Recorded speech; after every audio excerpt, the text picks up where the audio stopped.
लेकिन लगातार हमसे मीटिंग क्यों की जा रही है? किसान को बेवकूफ बनाने के लिए, किसान को जो है गुमराह करने के लिए। अभी भाई ने कहा अडानी अंबानी का जिक्र किया, एक भी इतिहास में एक ऐसा आंदोलन बताइए कि अडानी अंबानी से जुड़ा हुआ व्यक्ति कोई भी आंदोलन पे आया हो। इन लोगों ने अडानी अंबानी को लाभ पहुंचाने के लिए कई कई लाख करोड़ के जो है मुनाफे के ठेके उन्हें दे दिए गए हैं। अब जनता पिस रही है, लेकिन ये भूल गए ये वही जनता है जो रंग से राजा बनाती है, राजा से फकीर बनाती है। शाह जी का बेटा है जय शाह, आज उनकी कल कंपनी 50,000 से और 50,000 करोड़ तक की उनकी कंपनी बन जाती है। क्या ये घोटाला नहीं है, भ्रष्टाचार नहीं है? किसानों के आंदोलन, ये सरकार का घमंड बोल रहा है और घमंड किसी का आज तक रहा नहीं है। पूरा घमंड उतर जाएगा, पूरा देश का किसान नाराज हो जाएगा। देश के लिए अन्न पैदा करता है, फल दूध सब्जी देता है पूरे देश को। उस किसान के बेटा ही सीमा की रखवाली करते हैं देश की। भाजपा पार्टी जब कांग्रेस कोई रूल बनाती थी वो उसके अगेंस्ट होती थी, भाजपा नहीं आती थी आंदोलन का समर्थन करने, सबकी सब आती थी। अब उन्हें क्यों दिक्कत हो रही है? भाई ये तो अपोजिशन पार्टी का काम है कि वो जो सही। जी नमस्कार, मैं मोहम्मद मुकीम स्वागत करता हूँ पीटीवी न्यूज के अंदर। हमारे साथ हैं डॉक्टर अशोक पवार। हम उनसे बात करेंगे कि किसान आंदोलन को आज 13 दिन हो चुके हैं और सरकार इस बारे में कोई गंभीरता से नहीं ले रही है और किसान अपना प्रदर्शन बराबर चालू रखे हुए हैं और ये पीछे हटने वाले नहीं है। तो क्या कहेंगे आप इसके बारे में? किसान को आज प्रदर्शन में चलते हुए 13 दिन हो चुके हैं और क्यों सरकार इसको कानून को लेने में इतना टाइम लगा रही है, क्यों इतना वापस इसको नहीं ले रही है, आखिर क्या इसकी वजह है? हो गया। देखिए, सरकार अडिग है, वो अपने अहंकार में डूबे हुए हैं। उन्होंने मान लिया है इस बिल में बहुत कमियां हैं। ये बिल उन्होंने कुछ चंद लोगों को ध्यान में रख के बनाया था। ये 70-80% करोड़ लोगों को, किसानों को फायदे के लिए नहीं बनाया। कल भी मैं मीडिया पे बहुत बहस देख रहा था कि पुरानी सरकारों ने भी संशोधन मांगा था, संशोधन किया था, मांग रहे थे सब लोग, पुराने मंत्रियों का नाम ले रहे थे। संशोधन अच्छे के लिए मांगा था कि भाई अच्छा कर दो किसान के लिए, संशोधन उसकी दुर्गति के लिए नहीं मांगा था। इन तीनों कानूनों में किसान की दुर्गति का काम है, उसको फाइनेंशियल नुकसान है। रेट का जो है, रेट तो ट्रेडर तय करेगा, उसका जो कॉर्पोरेट हाउस आएगा, किसान कैसे तय कर लेगा रेट? उसके बीच का एग्रीमेंट है और वो लाखों करोड़ों टन कर लेगा। एसेंशियल कमोडिटी एक्ट भी खत्म कर दिया। एमएसपी का उसमें कहीं जिक्र नहीं, एपीएमसी का उसमें कहीं जिक्र नहीं कि हम एपीएमसी का जिक्र है, तीन कानून नहीं, एपीएमसी का जिक्र नहीं, एमएसपी का जिक्र नहीं। तो अगर इनको स्ट्रॉन्ग ही करना है तो एमएसपी का कानून लेके आए जो किसान सरकार खुद तय करती है। बाकी जो किसान अपने खेत में लगाता है वो तो एमआरपी पे लगाता है, मैक्सिमम रिटेल प्राइस पे लगाता है, ट्रैक्टर, बीज, खाद, ये वो। तो एमएसपी की मिनिमम समर्थन मूल्य की मांग जो है बहुत ही जायज मांग है। ये इनको तुरंत से तुरंत मान लेनी चाहिए, नहीं तो इतना वजन बढ़ देते। तो हमको डॉक्टरों को क्या मतलब था यहाँ आने का, बताइए?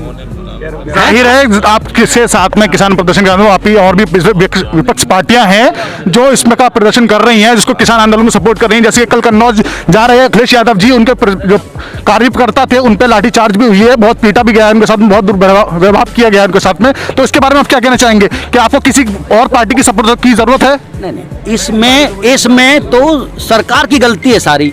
सरकार कहती है कि आपने रोड रोक ली। अरे हमने थोड़ी रोड रोक ली, रोड बैरिकेड तुमने लगाया हुआ है। सरकार चाहे तो एक दिन में रोड खुलवा सकती है, इसको कानून को रद्द करके इसको खुलवा सकती है, लेकिन अभी तक 13 दिन हो चुके हैं इस चीज को होते हुए। अब पॉलिटिकल पार्टी कोई आ नहीं रही थी, हम तो नहीं कह रहे यहाँ कौन पॉलिटिकल आदमी बैठी हुई है। अगर वो सब लोग देश में समर्थन कर रहे हैं बंद का, तो हम उनसे लड़ने जाएं। पीछे भाजपा पार्टी जब कांग्रेस कोई रूल बनाती थी वो उसके अगेंस्ट होती थी, भाजपा नहीं आती थी आंदोलन का समर्थन करने, सबकी सब आती थी। अब उन्हें क्यों दिक्कत हो रही है? भाई ये तो अपोजिशन पार्टी का काम है कि वो जो सही डिमांड है उसको सपोर्ट करें। मायावती जी ने भी इस पर ट्वीट करके कहा है कि मैं किसान आंदोलन को समर्थन करती हूँ।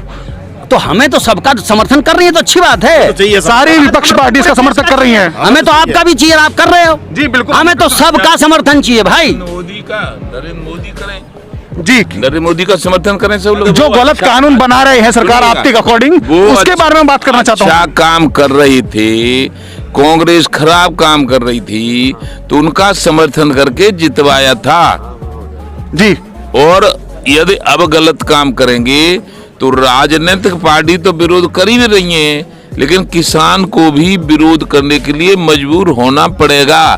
दूसरी, हम जो रोज सुन रहे हैं कि जो हम आए हैं, हम तो कांग्रेस के भेजे हुए हैं और जो वो उनसे बात करवा रहे हैं कि हाँ ठीक हुआ है, वो उनके हैं। तो अब आगे चुनावों में मालूम पड़ जाएगी कि कौन कांग्रेस का भेजा हुआ था, कौन असली किसान था। चुनाव की बात देखी जाए तो हैदराबाद में इस तरीके का चुनाव हुआ, अब पिछले बार जो चुनाव हुआ था सिर्फ उसमें बीजेपी की 4 सीटें थी, लेकिन अब देखा जाए तो उसमें बीजेपी की 46 सीट आई हैं। तो इसका किसान आंदोलन का फर्क वहां क्यों नहीं दिखाई दिया? किसान आंदोलन जो हैदराबाद का चुनाव हो गया था उसके बाद हुआ है, उसके बाद आए हम यहाँ। हम अपने कमरे में से टीवी में देख रहे थे हैदराबाद का चुनाव। हैदराबाद का चुनाव शहर में हुआ है, शहर में पूंजीपति रहते हैं, पूंजीपतियों का इन्होंने अनाधुंध फायदा किया। ये वो नगर निगम एक चुनाव था जिसमें कि अमित शाह भी और योगी जी भी नगर निगम में जानता हूँ, वो नगर का, शहर का, कस्बे का चुनाव होता है।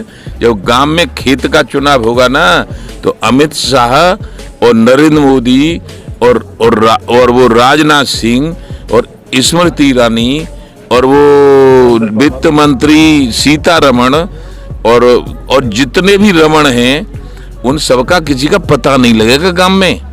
क्या समझे? किसान मतलब किसान पॉलिटिक्स में उतरेंगे, राजनीति करेंगे किसान पॉलिटिक्स में उतरेंगे और क्या करेंगे? पॉलिटिक्स करेंगे। कचू ने मने कर दिए, कचू ऐसी कोई इसमें सबका आगे कोई भी इसमें पॉलिटिक्स में कर सकता है, लेकिन ये किसान के लिए ज्यादा बेहतर रहेगा अगर किसान ही उतरेंगे। हाँ, किसान इसलिए रहेगा बेहतर कि 80% किसान है और किसान ही खाद्यान्न पैदा करता है और वो राजनीति दूसरे करते हैं। उस राजनीति के शिकार बन के किसान को मरना पड़ता है, यानी जिंदा भी सबको रखे, मरे भी किसान। सुनो, अब तो हमने वो कह दिया है, अब तो ये हो रहा है कि मजा तो मारे झम्मन और झटका सहे हुसैनी, यानी वे तो मार रहे मजा और हम सही रहे झटका। जी बिल्कुल, खुले आसमान के नीचे आपको 13 दिन हो चुके हैं। सरकार एक दिन आएगा, सवा साल 13 दिन के बावजूद सरकार 5 मीटिंग कर चुकी है। मीटिंग करने के बाद अपने घर पे आराम से सो रही थी। मैं चाहूंगा कि 24 आप दिमाग में कमी आ गई है राजनेता और मंत्रियों के में, दिमाग में कमी है। क्यों? कि यदि किसान की समस्याओं का समाधान तुम इतनी मीटिंग करके कर पाओगे और यदि किसी देश ने तुम पे कब्जा करने का ऐलान कर दिया तो उसकी कितनी मीटिंग करके योजना बना पाओगे? ये तो दूरदर्शी होना चाहिए राजनेता को। ये भाजपा के राजनेता, मुझे तो अभी मालूम पड़ा है कि ये सब बिना दिमाग के। अरे मुझे बना प्रधानमंत्री, एक सेकंड में निर्णय लूंगा ये करना है कि नहीं करना है, किसको यहाँ रखना है, किसको गुजरात भेजना है, किसको मतलब मंदिर पे भजन करवाना है, किसको पूजा करवानी है, किसको मंत्री बनाना है, एक सेकंड में होगा काम। जैसे कि यहाँ किसान आंदोलन चल रहा है और मैंने देखा कि मोदी जी आगरा के अंदर मेट्रो उद्घाटन मतलब नींव का उद्घाटन कर रहे हैं। मोदी जी चाहे आगरा जाए चाहे वहां जाए बनारस, इससे लेना देना नहीं है।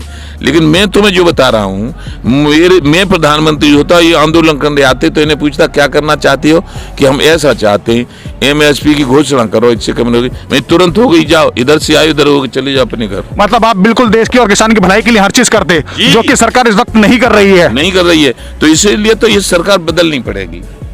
सरकार बदलने की मांग किसान कर रहे हैं। सरकार बदलनी पड़ेगी, मांग क्या कर रहे हैं? हम बदलेंगे, हमारी दम है इतनी कि हम बदलना जानते हैं। खुद प्रधानमंत्री बनेंगे? अरे ना, हम ना बनने, हम तो ऐसे कहा ये डॉक्टर साहब ऐसी मजबूत बना दी हम कार्ड। आप इसके अंदर क्या कहना चाहेंगे? आपने क्वेश्चन जो ये पूछा था उनसे कि आप पॉलिटिक्स में आएंगे कि नहीं आएंगे, ये सरकार इंस्टिगेट कर रही है। 2 दिन से उनके मंत्री और उनके वो ये कह रहे हैं कि सड़क पे बैठ के चिल्लाने से कानून नहीं बनता है। आपने सुना होगा। जी मैंने सुना। अब उनके प्रवक्ता ये कह रहे हैं, मंत्री मैं इसलिए आया हूँ यहाँ सड़क पे बैठ के। उनके प्रवक्ता तो ये भी कह रहे हैं कि किसान आंदोलन चलना, इसका जो खर्चा है वो बाहर विदेश से, चाइना से और पाकिस्तान से आ रहा है। हाँ, वो घमंड बोल रहा है, वो पाकिस्तान से आ रहा है, घमंड बोल रहा है। ये सरकार का घमंड बोल रहा है और घमंड किसी का आज तक रहा नहीं है। पूरा घमंड उतर जाएगा, पूरा देश का किसान नाराज हो जाएगा। देश के लिए अन्न पैदा करता है, फल दूध सब्जी देता है पूरे देश को। उस किसान के बेटा ही सीमा की रखवाली करते हैं देश की। जी मैंने सिंधु बॉर्डर पर था, मैंने देखा वहां पर जो एक किसान के थे, उनका एक बेटा बॉर्डर पर शहीद हो चुका था और उनकी जो पिता है वो बॉर्डर पर प्रदर्शन कर रहे थे। तो वो किसान अपना धर्म निभा रहा है। किसान के साथ ये जो गुलामी जैसा व्यवहार किया जा रहा है आजाद भारत में, इसको पूरा देश देख रहा है, हर वर्ग देख रहा है। आज कल मेरी ट्रांसपोर्टर से, दुकानदारों से, व्यापारियों से सबसे बात हुई है आज के बंद के लिए। अभी बीच में मैं राउंड मारने गया था तो 25% से भी कम 10% वाहन सड़क पे हैं।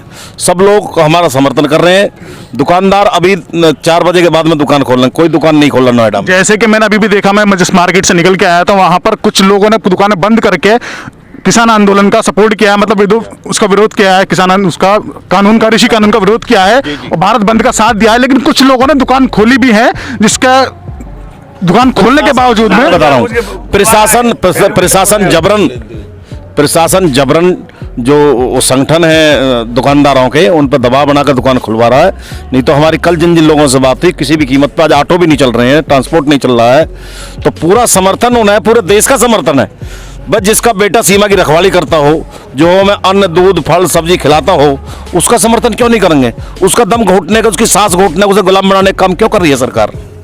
और फिर बात करने के लिए तैयार नहीं है। बात करती है तो उलझुल हरकत करती है। किसान के कपड़ों में देखती है कपड़े कैसे पहन रखे।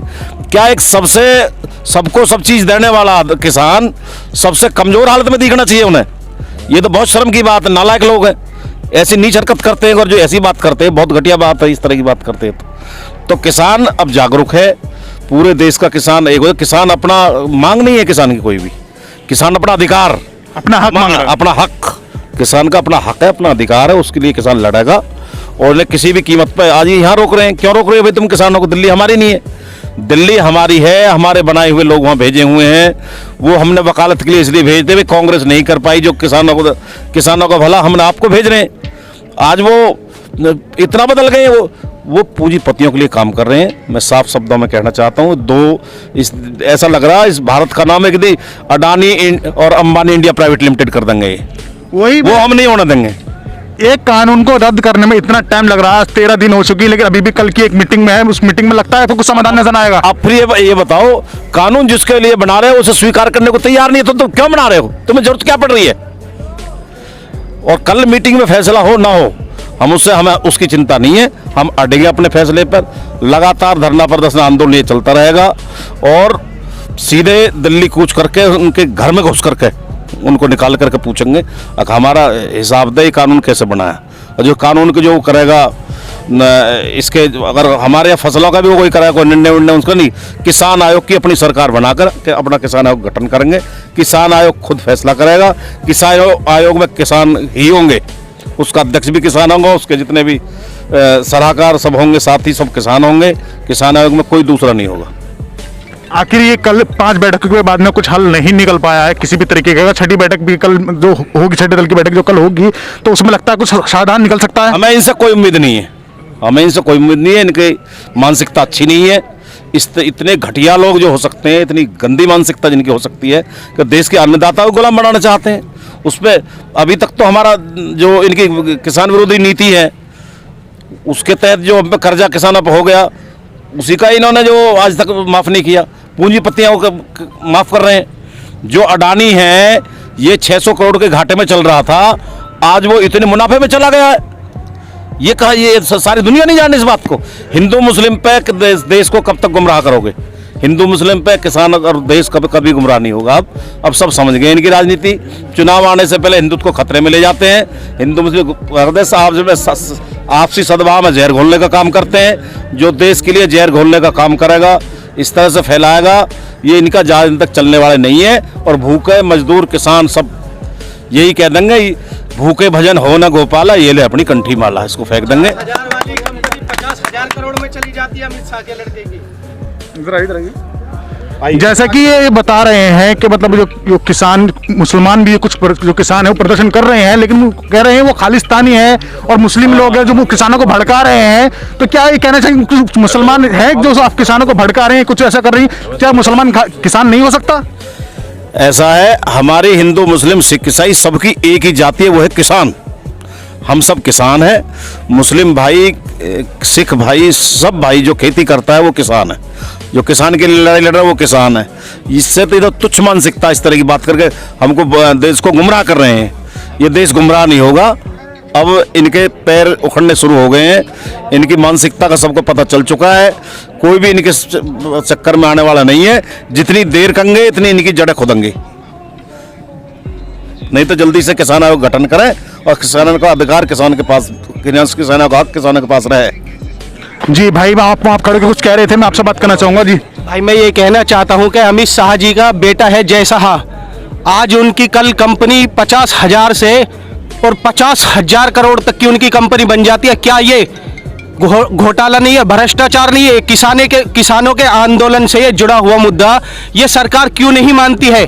जब किसान अपने हक की लड़ाई लड़ने के लिए आगे आता तो किसानों पे गोली चलाई जाती है और हमारे किसान भाइयों की कोई बात नहीं सुनी जाती है। हम यहाँ से जब तक नहीं हटेंगे, जब तक हमारे हक की बात नहीं सुनी जाएगी, और हम संसद भवन तक गोली खाने के लिए तैयार हैं। और सारे किसान एक हैं, कोई ना तो हिंदू है ना कोई मुसलमान है, सबकी जाति भाई भाई है। किसान है, किसान जी सब किसान हैं, यहाँ कोई धर्म जाति के साथ खिलवाड़ नहीं किया जा रहा। जी हमारे एक भाई हैं, हम उनसे भी बात करेंगे। जी भाई देखिए, अंधेर नगरी चौपड़ राजा, आज उत्तर प्रदेश के इलाहाबाद कोर्ट ने भी स्ट्राइक की है किसानों को समर्थन में, और वकीलों से कहा है कि वो अपनी अपनी जो है डीएम को ज्ञापन दें। मैं एक बात पूछना चाहता हूं, जब इन किसानों की इतनी चुनाव में जो याद आती है, अभी 3 मीटिंग के बाद राष्ट्रपति महोदय से इन्होंने साइन करा कर उसको बिल में तब्दील किया गया, लेकिन लगातार हमसे मीटिंग क्यों की जा रही है? किसान को बेवकूफ़ बनाने के लिए, किसान को जो है गुमराह करने के लिए। अभी भाई ने कहा, अडानी अंबानी का जिक्र किया, एक भी इतिहास में एक ऐसा आंदोलन बताइए कि अडानी अंबानी से जुड़ा हुआ व्यक्ति कोई भी आंदोलन पे आया हो। इन लोगों ने अडानी अंबानी को लाभ पहुंचाने के लिए कई कई लाख करोड़ के जो है मुनाफे के ठेके उन्हें दे दिए गए हैं। अब जनता पिस रही है, लेकिन ये भूल गए ये वही जनता है जो रंग से राजा बनाती है, राजा से फकीर बनाती है। तो ये जो आज हम बॉर्डर पे बैठे हैं, आज हमारा भारत बंद का था, ना कि दिल्ली कूच का था। अगर कल निर्णय यस या नो में नहीं आता है तो पूरा किसान भाई जो किसी जाति मजहब में नहीं है वो आंदोलन करेगा और दिल्ली की तरफ कूच करेगा। और रही बात जाति मजहब से, इन्होंने कहा कि भाई ये सीरिया से हैं, ये पाकिस्तान से हैं या खालिस्तान से हैं। मतलब कोई दाढ़ी वाला दिखाई दे तो खालिस्तान से है, कोई दलित दिखाए तो नक्सलवादी है, कोई अलग दिखाई दे तो ये उस मजहब से है। ये नरेंद्र मोदी जी ये बताइए कि आप देश के प्रधानमंत्री हैं या मोहन भागवत के चमचे हैं आप? मतलब आज ये जब आप भाषण देते हो विदेश में जाकर के कि 125 करोड़ की देश की जनता मैं वहाँ से चुनकर आया हूँ, और आज तुम मजहब में बांट रहे हो। ये तो गलतियाँ हम लोगों की रही कि हम लोगों ने कांग्रेस की नाकामी को समझते हुए इन्हें बैठा दिया, लेकिन हमें क्या पता था कि 8वीं फेल व्यक्ति ये लोग इस देश को कहाँ लेकर जाएंगे। तो आज इस देश का कोई भी वर्ग ऐसा नहीं बचा जिसने आंदोलन ना किया हो, चाहे वो दलित हो, मुस्लिम हो, शिक्षित हो, महिला हो, यहाँ तक कि जो बेचारे ना महिला है ना पुरुष हैं, उन लोगों ने भी हजारों की संख्या में प्रदर्शन किया है। और अभी तो बात ये सिर्फ आंदोलन की है। अगर ये बिल यस या नो में जब हम मांग रहे हैं, हम लोग ये नहीं कह रहे आप इसमें संशोधन कीजिए मत कीजिए, यस या नो, या तो हम मरेंगे या अपना हक लेकर रहेंगे। और ये नए नए अन्य राज्यों में जाते हैं। अभी आपने कहा कि तेलंगाना में जो हैदराबाद में चुनाव हुआ, वो किस चुनाव की बात कर रहे हैं? ये तो ईवीएम का खेल है। अगर आप वास्तव में सच्चे हितैषी हैं, आप में जनता के आंख में आंख डाल के आप बात करेंगे तो आइए जरा एक बार ईवीएम हटाइए, निर्णय लीजिए कौन हारता कौन जीतता है। तो हम लोग ना डरने वाले हैं ना थकने वाले हैं, आर पार की लड़ाई लड़ेंगे और संवैधानिक लड़ेंगे। मर भी गए अपने किसान भाइयों का हक नहीं जाने देंगे। क्या करें, कल तो मीटिंग होनी। जी बहुत अच्छा, मैं आपके ड्रेस से लगता है जैसे आप एक लॉयर वकील हैं। मैं वकील बाद में हूँ, पहले मैं किसान का बेटा हूँ। और ये लड़ाई किसी भी एक वर्ग की नहीं है, सबकी लड़ाई है। मैं किसान पहले हूँ, पहले जब मैं पैदा हुआ मेरे मुंह में अन्न गया और वो अन्न मेरे किसान भाई ने मुझे खिलाया। तो पहले मैं अपने उस दूध का कर्ज निभा रहा हूँ जो मेरे किसान भाई ने मेरे बुजुर्ग ने दिया है। तो पहले मैं वकील हूँ, बाद में लॉयर हूँ। जी बहुत अच्छा लगा आपसे बात करके। यहाँ आप जैसे आप देख सकते हैं डॉक्टर भी हैं, वकील भी हैं, हर लोग इसका किसान आंदोलन का प्रदर्शन कर रहे हैं, सपोर्ट कर रहे हैं। मैं मोहम्मद किंग, डीबी न्यूज़ से।